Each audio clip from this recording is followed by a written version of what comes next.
আসসালামু আলাইকুম, welcome back to my channel. আজকে আমি বানাবো কোনো রকম বাটাবাটি ছাড়া মসুর ডালের বড়া। তার জন্য আমি মসুর ডাল নিয়ে নিয়েছি। মসুর ডাল আমি আগে থেকেই ভিজিয়ে রেখেছিলাম।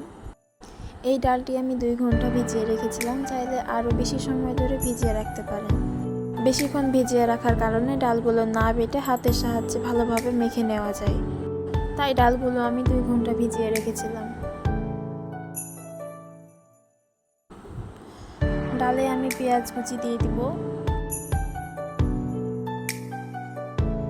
তারপর আমি কাঁচা মরিচ দিয়ে দিব, তারপর আমি বেসন দিয়ে দিব, চালের গুঁড়ো দিয়ে দিব,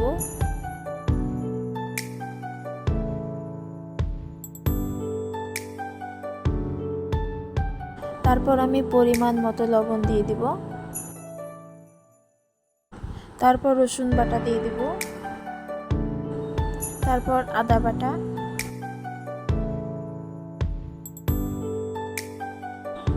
তারপর আমি মরিচের গুঁড়ো দিব,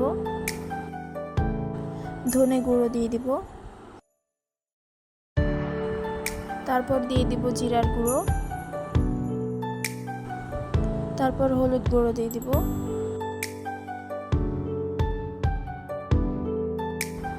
তারপর সবগুলোকে হাতের সাহায্যে ভালোভাবে মাখিয়ে নিতে হবে। আমি প্রথমে সবগুলো এমনি মাখিয়ে নিয়েছিলাম।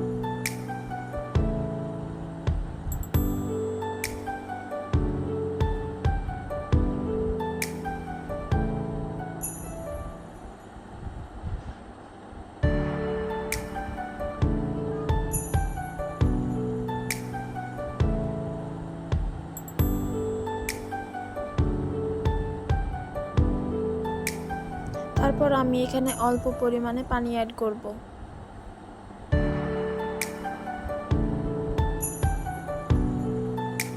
তারপর আবারও ভালোভাবে হাত দিয়ে মাখিয়ে নিব।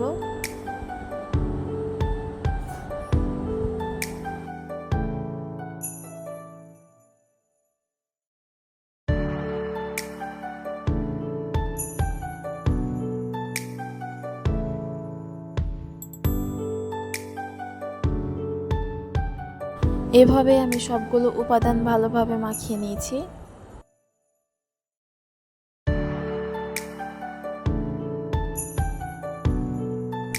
আমি একটি কড়াইতে তেল গরম করতে দিয়েছিলাম।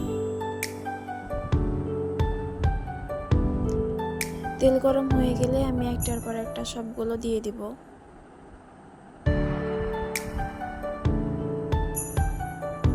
চুলার আঁচটা মিডিয়াম রাখতে হবে, যেন বড়াগুলো পুড়ে না যায় এবং ভেতর থেকে ভালোভাবে সিদ্ধ হয়ে আসে।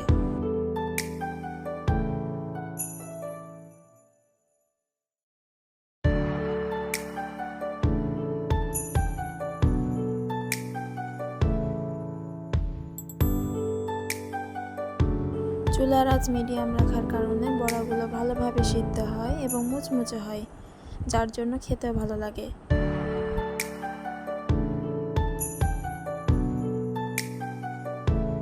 বড়াগুলোর এক পাশ হয়ে গেলে আমি ছাঁকনির সাহায্যে উল্টে দিব।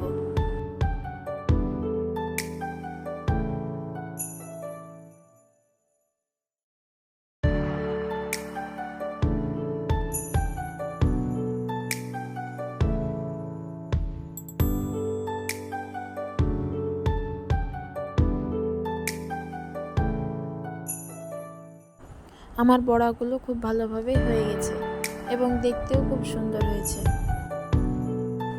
এভাবেই আমি সবগুলো বড়া ভেজে নিয়েছি। আশা করি এটি আপনাদের ভালো লেগেছে।